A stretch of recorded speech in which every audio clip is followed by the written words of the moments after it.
One of the first steps to succeed is point number one. You got to show up. You got to show up. Now, most people talk about success. They think about success. They want it, but they never show up.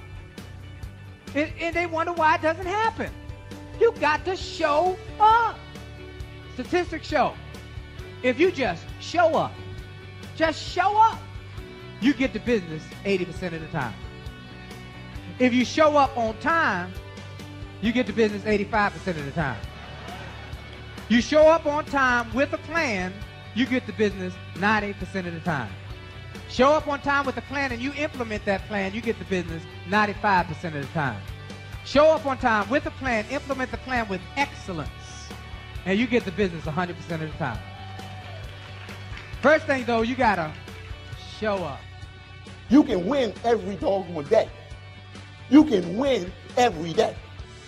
And if you feel like a winner every day, you might do the dance. I mean, you might do the dance.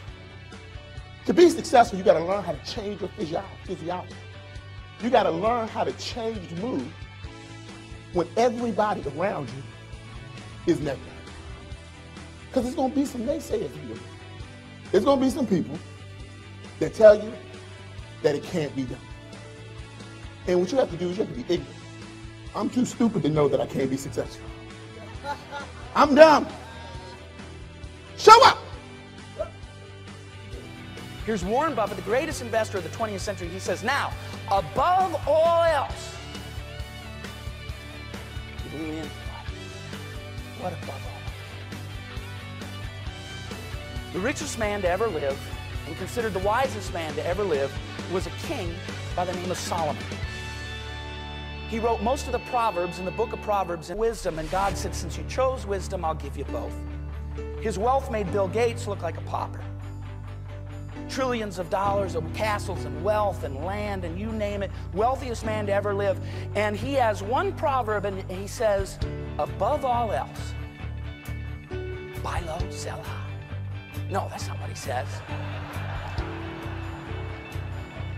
And this goes to the point that I want to make. He says, above all else, guard your heart, for it is the wellspring of life. Above all else, guard your heart, for it is the wellspring of life. If I can leave you with one message today that synopsizes integrity and positive attitude and all these things, is guard your heart. There's so many things out there that want to tear you down and rip you apart and steal your heart. The wisest and richest man to ever live says, above all else, guard your heart. Why? Because it is the wellspring of life. Your skills that you're learning is not the wellspring of life. Your heart is the wellspring of life. Master a game plan, a blueprint as to how to get from here to there. Most people are stuck. They're caught between their paycheck and their promise, their destiny and their daily routine, their dream and their job. This is what I have to do to make a living, but how do I live my making? Say that again. Just missed it. This is what I do to make a living, but how do I live my making? And make a difference? How do I make a difference in a dollar at the same time? And people, I strive for greatness in whatever I do. And greatness doesn't come from folks who are striving just to be average. And greatness is not just given to you. And greatness doesn't just show up because you decide one day, I want to be great. You have to go out and you have to strive for it. Greatness comes from you wanting to serve others, and it also comes from having focus, having determination, and having the ambition that is something that you really, really want to do. It's kind of like in your car.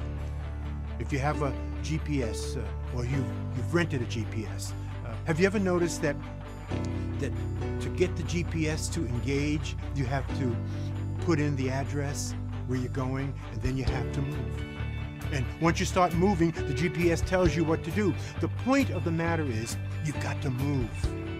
You can't get where you need to be by sitting still and waiting for everything to be perfect. That's another real issue for many people. They think everything has to be just right. I'm telling you, it's not the pursuit of perfection that garners success. It's the pursuit of progress and knowing that you can course correct